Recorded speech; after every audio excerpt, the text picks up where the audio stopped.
কমিটির উদ্যোগে আয়োজিত আজকের এই ওলামা মাশায়েখ সম্মেলনে বক্তব্য নিয়ে আসছেন কারা নির্যাতিত আলেমদ্বীন জননেতা বাংলাদেশ খেলাফত মজলিসের সংগ্রামী আমির আল্লামা মাদারুল হক।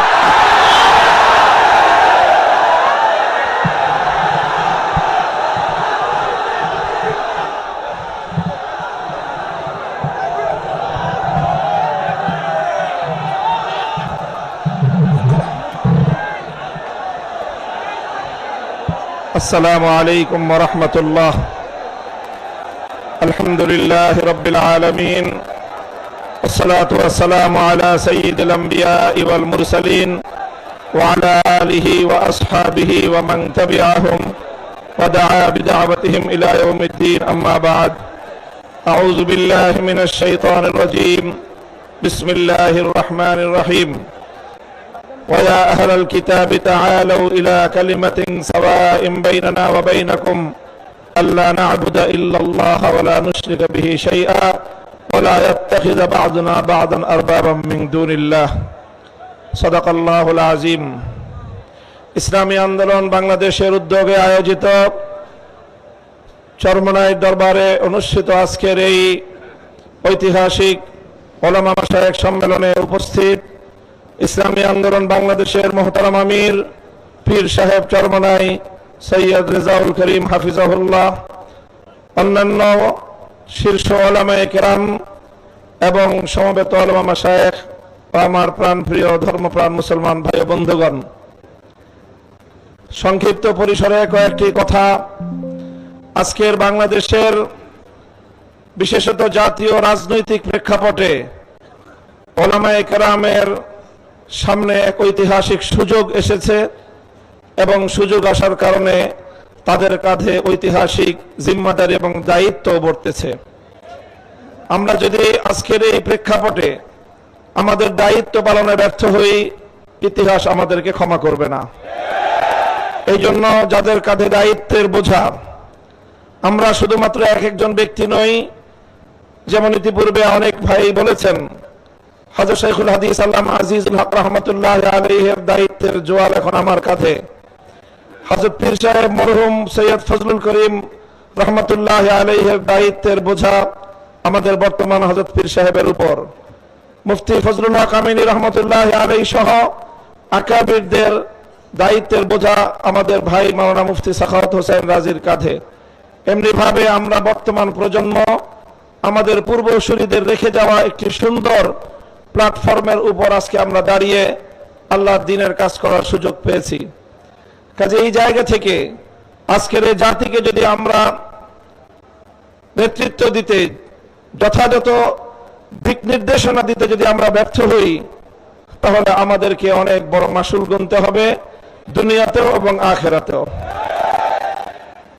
আমি আজকের যে জাতীয় চাহিদা, বিশেষ করে সারা বাংলাদেশের সকল ধর্মপ্রাণ শুধু নয়, যারা ধর্মকে ভালোবাসে অন্তত তারা ইসলাম প্রেমী সকল মানুষের অভিন্ন চাহিদা হলো ইসলামী নেতৃত্ব তারা ঐক্যবদ্ধভাবে জাতির সামনে অগ্রসর হোক, জাতির সামনে উপস্থিত হোক। আমি আমার দীর্ঘ যে পর্যবেক্ষণ বাংলাদেশের ধর্মীয় এবং রাজনৈতিক অঙ্গন নিয়ে, সেটা আমি দেখি যে বাংলাদেশে আমরা আলহামদুলিল্লাহ ইসলামিক দৃষ্টিকোণ থেকে আমাদের পার্শ্ববর্তী উপমহাদেশের অন্যান্য দেশের তুলনায় আমরা অনেক সহনশীল একটি জায়গায় রয়েছি। আমাদের বাংলাদেশে ইসলামপন্থীদের মধ্যে পারস্পরিক ঈমান এবং কুফরির কোনো ইখতিলাফ নেই, মতবিরোধ নেই, যেটা আমাদের পার্শ্ববর্তী দেশগুলোতে রয়েছে। সেখানে শিয়া সুন্নির মতো জটিল বিরোধ রয়েছে। এরপরও সেই সকল দেশগুলোতে আমাদের ওলামায়ে দেওবন্দ তারা নেতৃত্ব দিয়ে সেই শিয়া সুন্নি সহ অন্যান্য বাতিল পন্থীদেরকেও বৃহত্তর ঐক্যের মধ্যে তারা তাদেরকে সামিল করে জাতির সামনে ঐক্যবদ্ধভাবে নিজেরা উপস্থিত হয়েছেন।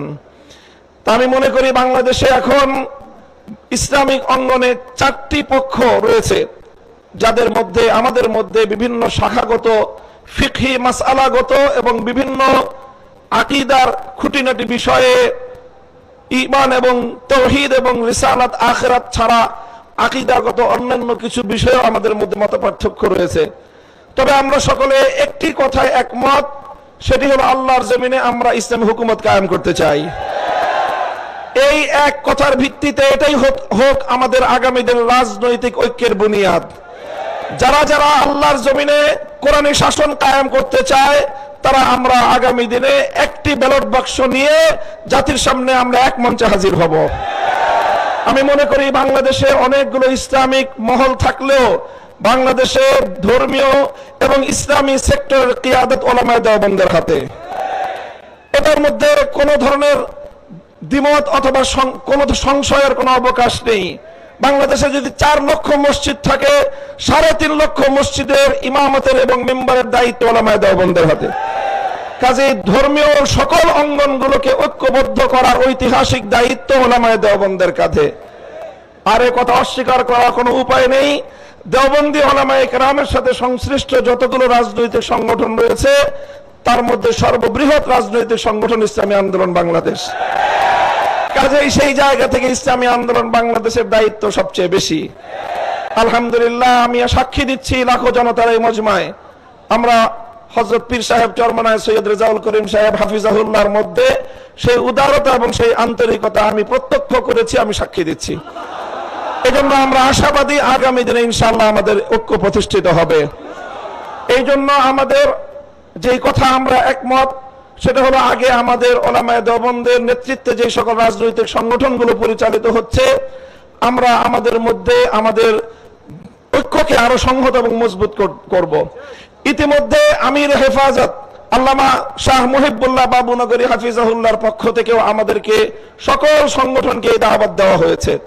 কাজে ইনশাআল্লাহ আমরা আশা করছি যে অদূর ভবিষ্যতে অনতিবিলম্বে আমাদের ঘরানার সবগুলো রাজনৈতিক সংগঠন আমরা সীসাডালা প্রাচীরের মতো ঐক্যবদ্ধ হব। এরপরে বাংলাদেশে অপর 3টি ইসলামী ধারাকেও রাজনীতির ক্ষেত্রে আল্লাহর জমিনে ইসলামী হুকুমত কায়েম করার জন্য তাদেরকেও আমরা তাদের কাছে দাওয়াত নিয়ে যাব ইনশাআল্লাহ। সেটা হলো, একদিকে বাংলাদেশে আরেকটি অঙ্গন রয়েছে আহলে হাদিস সম্প্রদায় হিসাবে বিশাল একটা সম্প্রদায় বাংলাদেশে রয়েছে। আমার যতদূর জানা তারাও এই বিষয়ে বর্তমানে অতীতের যে কোনো সময়ের তুলনায় উদার দৃষ্টিভঙ্গি লালন করছেন। ডক্টর আসাদুল্লাহ গালিব এবং মৌলানা আব্দুর রাজ্জাক বিন ইউসুফের নেতৃত্বে আহলে হাদিস ভাইয়েরা তারা রাজনৈতিক অঙ্গনে উলামায়ে উম্মতের সাথে উলামায়ে দেওবন্দের সাথে ঐক্য করার জন্য তারা প্রস্তুত রয়েছেন। আমাদের আরেকটি অঙ্গন রয়েছে যাদেরকে আমরা সুন্নি বলে জেনে থাকি, সেই সুন্নি ভাইয়েরাও আমি আশা করি এবং আমার কাছে যতটুকু ধারণা তারাও ঐক্যের জন্য প্রস্তুত রয়েছেন। তৃতীয় যে আরেকটি গ্রুপ রয়েছে জামায়াতে ইসলামী বাংলাদেশ, যারা দীর্ঘদিন ধরে রাজনৈতিক অঙ্গনে আল্লাহর জমিনে আল্লাহর আইন বাস্তবায়ন করার স্লোগান নিয়ে যারা কাজ করছেন তাদেরকে আমরা উদাত্ত আহ্বান জানাবো এবং তাদের কাছে আমরা দাওয়াত নিয়ে যাব। এইভাবে উলামায়ে দেওবন্দ যদি ঐক্যবদ্ধ হয়ে আহলে হাদিস সুন্নি জামায়াতে ইসলামী সহ ঐক্যবদ্ধ হতে পারে, বাংলাদেশে উম্মতের উলামায়ে কেরামের কাছে জিজ্ঞাসা করা ছাড়া কোন রাজনৈতিক সিদ্ধান্ত গ্রহণ করা যাবে না। বাংলাদেশ ইনশাআল্লাহ আল্লাহর নিজাম অনুযায়ী চলবে, কোরআনী শাসন বাস্তবায়ন হবে ইনশাআল্লাহ। সেই দিন আমরা দেখতে পাবো আমাদের হায়াতে, আমাদের জীবদ্দশায় দেখতে পাবো।